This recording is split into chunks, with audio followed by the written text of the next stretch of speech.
Welcome to Monday, January 25th, 2021. Well, this week is going to start off a little chilly. A cold start to the week across the whole region.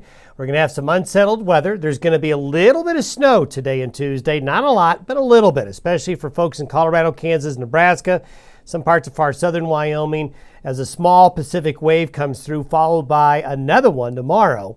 Now, southwest winds will pick up midweek. What'll happen is we'll start the week cold. We'll have a warm up mid to late in the week. Then the weekend will bring a trough in. Similar type of trough to what we've seen here lately. Not a big storm system, but enough to bring the snow to the high country again. A little bit of snow to the plains, maybe not unlike what has happened this weekend in some areas. It's going to be an active pattern for the U.S. If you're going to be traveling across the lower 48 states over the next week or two, well, there's going to be plenty of winter weather going across the USA as the Pacific is throwing out storms. When the Pacific throws out storms, the U.S. weather pattern gets a lot more busy. You can see a broad trough of low pressure with the jet stream pattern today moving through the western United States. This little wave right here is what's going to produce snow over portions of Colorado and Kansas and Nebraska today, heading into the Corn Belt and Midwest, with the northwest edge of the system getting to about here. But it's going to be a system mainly bringing the heavier snow to the nation's midsection. But you can see there's another system right here coming in behind it. That's going to move in tomorrow. It's a weak storm. It's just not well put together, but it'll bring another round of snow to the mountains of Colorado, a little bit of light snow onto the plains before it heads off to the Midwest, Corn Belt, and Great Lakes again, right behind the other system. So there are going to be two systems moving across the Midwest. This guy here, instead of coming into the Rockies, will come down more towards the coast. That's going to bring more rain to California, and what it'll do is it'll put a southwest flow into the region. But between now and this is for by Thursday evening. This is today through Thursday evening. You can see we've got some pretty good snow in eastern Nebraska, some light snows over parts of southeast Colorado. So there's going to be a little bit of needed moisture coming into here with lighter amounts east of the divide elsewhere. Look at the mountains of California, Nevada, Utah, Idaho, doing well. Look at the Sierras. They really need it. So that'll be good news there. In fact, the rainfall forecast for the West Coast is as good as it's been in months here over the next week or two. With these systems coming off the West Coast and traveling through the region, that's going to keep the weather pattern active. Now here is Thursday morning. Here's that southwest wind. So instead of winds coming in from the north, southwest winds will bring in milder air for midweek. Now as we go forward into Friday night and Saturday, you can see that that trough begins to move inland. While not very well put together, there will be a wave coming in overnight Friday and Saturday into the Rockies and High Plains. So this will bring a return of mountain snow, probably some snow showers onto the plains. A very similar situation to what we've had here recently. Small weather systems coming off the West Coast, not becoming very large in the Rockies, becoming a bigger storm as they head into the Midwest and eventually the northeastern United States. You can see over the next 10 days, the heavier precipitation along the West Coast. They're still going to need more to catch up from the dry conditions this winter, but this is really good news for the Sierras of California. California picking up some needed rains and some of that moisture spreading inland. You can see that moisture picks up again as you get into the nation's midsection.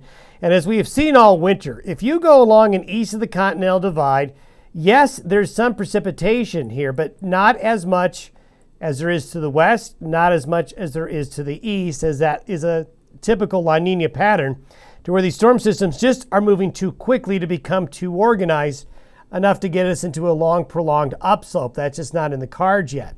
Now, going out further, this is 10 days. This is for the 3rd and 4th of February. We actually have a stronger low near the Four Corners region, a broad area of low pressure being forecasted by the models. So this will be a system to keep an eye on as we get towards the early to middle portions of next week. So the weather certainly has gotten more busy and will stay busy into that first week of February. Over the next 3.5 days, you can see the snow activity picking up here. Parts of Nebraska, Kansas, Iowa, northern Illinois going to see some wintry weather again.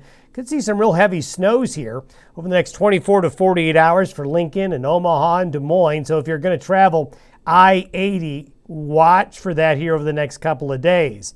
Now, as we go out a little bit further, if we were to do the 10-day snowfall forecast for the U.S., you can see that Canada, the United States, looking a lot more like winter than we've seen in a while, as we'll probably have a lot more winter here in late January and into the month of February than we've had all winter so far. Going back to the sea surface temperatures and our La Nina pattern, and I want to show you what the changes have been going back since the 20th of October. It's quite remarkable to see what the sea surface conditions across the globe are doing.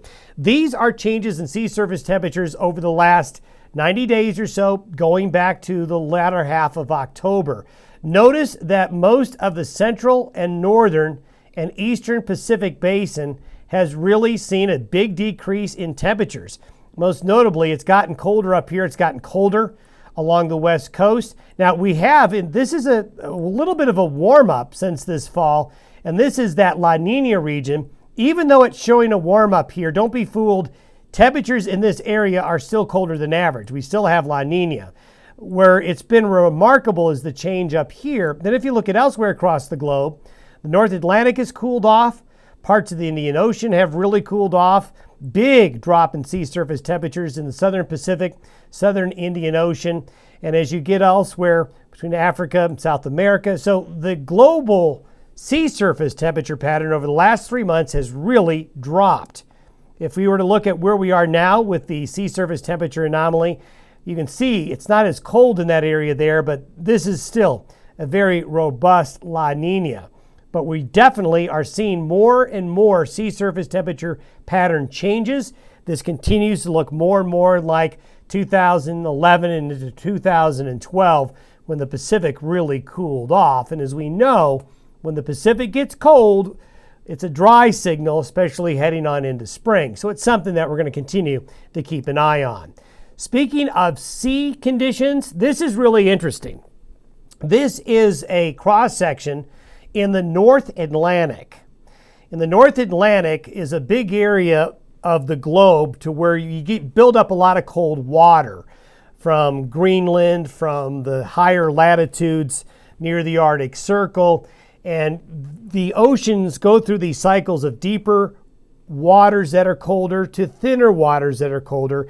And what I'm showing you here is a graph that the water is getting colder and over a deeper water column in the North Pacific. If you go back to 2004 to where we are right here, you can see that the depth of the cold water in the North Atlantic has gotten deeper. Now, why is that important? Well, we'll talk about this in later podcasts, but there's a lot going on in the ocean basins is really what I want to point out here, and that is to be expected after solar minimums. And I think it's going to be a real big player in the next 1 to 3 years and maybe longer in terms of what happens with the weather and the climate across the globe. And then we have to figure out how does that affect us regionally. Have yourself a great Monday. We'll see you all on Tuesday.